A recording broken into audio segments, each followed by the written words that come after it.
What have we here? It's now 9:58 on the 19th of September, a Friday night of 2025. There's a faint, somewhat flattened sphere before us on the screen. I happen to be using the planetary software associated with the ASI Studio.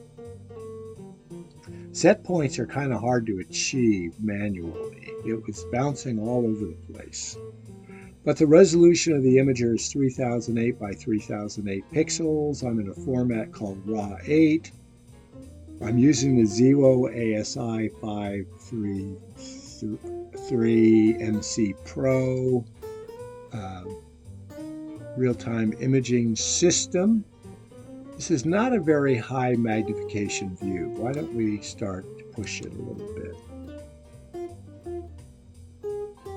Okay, what we're starting to see now is a little bit of an emergence.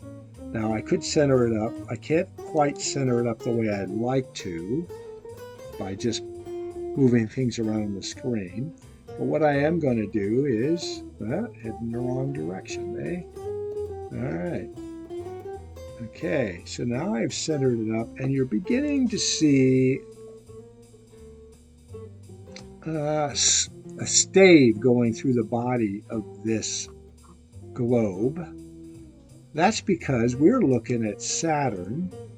Here is our 240x view, which is supposed to reveal down to 0.8 arc seconds according to my calculation. You were looking at Saturn, and basically it has got the narrowest ring presentation that I have experienced before. We're seeing it pretty much edge on.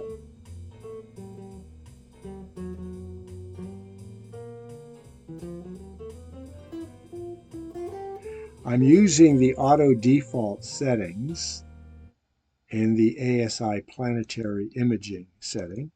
Now we're pushing it up to 300x. We're not seeing any satellites because if we were to reveal the satellites, the globe of the planet would be overexposed. Let's push it up a little bit to what should be 600x view of Saturn. Let's go ahead and see if I can't center it more in the field. A high magnification. There we go.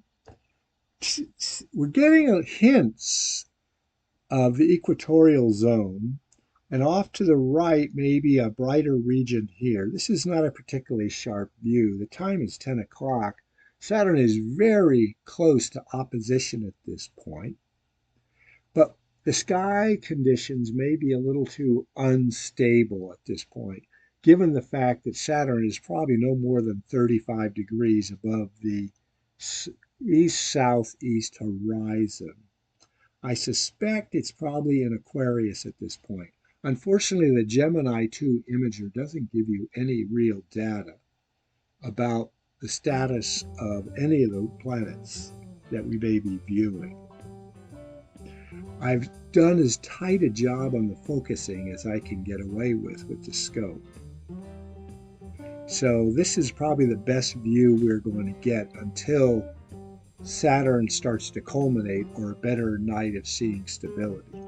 It's nice to see that it is cycling in.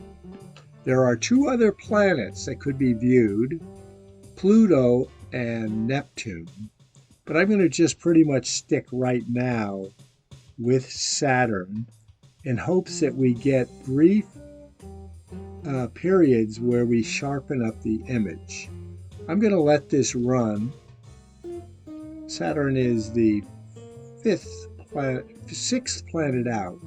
So I'm going to give 1 minute for each planet. So there's Mercury, Venus, Earth, Mars, Jupiter, and the sixth planet out is Saturn. I'm going to allow this to run for 6 minutes, hoping that at some point the atmosphere stabilizes well enough to give us some kind of clarification of the planet. So we are looking at the ring, edge on presentation. Through a 15-inch scope under very good stable seeing conditions, thank you, Dean, when I was back in California, I was able to actually get a very sharp view of Saturn, and you could see the shadow of the ring casting against the equatorial zone in bold relief. We're not getting it here. Now, I have imaged Jupiter before, and I actually got quite a bit of detail on Jupiter, and I'll have to find that image. It must have been from earlier in the year.